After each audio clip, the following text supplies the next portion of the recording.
बच्चों, जो ब्राह्मण के धन का हरण करता है उसका कुलम समूलम दहती ब्रह्मस्वारिणी पावका, उसका अकेले का नाश नहीं होता। देखो, विष खाने वाला अकेला मरता है, करंट छूने वाला अकेला मरता है, अग्नि में जलने वाला अकेला मरता है, पर जो ब्राह्मण के धन का हरण करता है वो संपूर्ण परिवार, संपूर्ण कुल के साथ नष्ट हो जाता है। कुलम समूलम दहती ब्रह्मस्वारिणी पावका, ब्राह्मण की अग्नि में कुल ही नहीं समूल नष्ट हो जाते हैं। इसीलिए भूल करके भी ब्राह्मण के धन को कभी भी अपने पास रखना नहीं चाहिए। स्वदत्ताम परदत्ताम ब्रह्म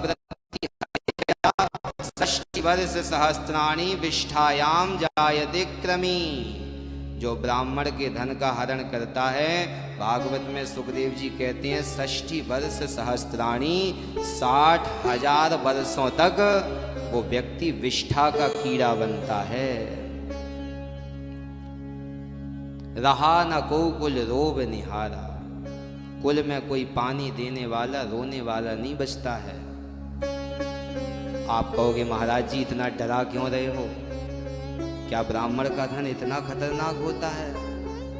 ब्राह्मण का धन बहुत खतरनाक होता है, क्योंकि ब्राह्मण के पास जो धन आता है वो साधारण धन नहीं होता। जिसके सूर्य खराब हो, शनि खराब हो, राहु खराब हो, केतु खराब हो, इन्हीं सब ग्रहों का दान ब्राह्मण के पास आता है,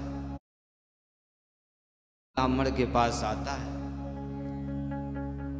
अच्छा, आप लोगों ने भी देखा होगा कि ब्राह्मण को कोई सुखी होकर के दान नहीं देता। जब हम लोगों पे विपत्ति आती है तभी ब्राह्मण को दान देते हैं। महाराज जी राहु खराब चल रहा है, शनि की मार केस चल रही है, कुछ बताओ। तो पंडित जी ने कहा काले वस्त्र दान करो, दक्षिणा दान करो, तब हम लोग दान करते हैं। तो ब्राह्मण के पास जो धन आता है वो सब धन होता है दान का, पर दान का धन ब्राह्मण तो बचा लेता है, क्योंकि ब्राह्मण रोज गायत्री जपता है, रोज भगवान की आराधना करता है, बलि वैश्व करता है। इन सब यज्ञों के द्वारा, गायत्री के द्वारा, भजन के द्वारा, नाम के द्वारा उस धन को बचाने में सामर्थ्य रखता है।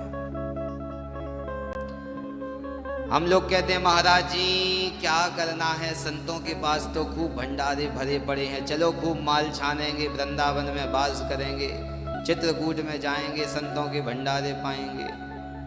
भंडारे में भी कभी भोजन पाना नहीं चाहिए, और भंडारे में भोजन पाके आओ तो जितने का भंडारा पाके आए हैं उससे 10 गुना वहां दे करके आओ।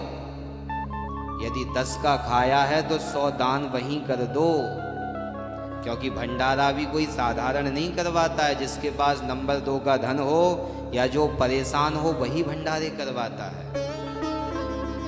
तो महाराज के पास तो बहुत भरा पड़ा है, महाराज के भंडारे आपने खा लिए, पर महाराज तो उस धन को पा जाएंगे, क्योंकि महाराज तो जप करते हैं, तप करते हैं, पर हम लोगों के जीवन में उतना जप नहीं हो पाता है। इसीलिए दान मांग को टुकड़ा या के 9 अंगुल दांत, भजन करे तो पचेगो, नहीं फाड़ेगो आंत। यदि दान के धन को आपने जब तब करके नहीं पचाया तो आंत फाड़ करके बाहर निकल के आएगा। भगवान क्यों समझा रहे हैं अपने बच्चों को? क्योंकि प्रभु जानते हैं कि एक दिन हमारे बच्चे ब्राह्मणों का ही अपराध करेंगे, संतों का ही अपराध करेंगे, और उसी से हमारे वंश को श्राप लगेगा नष्ट होने का। भगवान ने बहुत अच्छा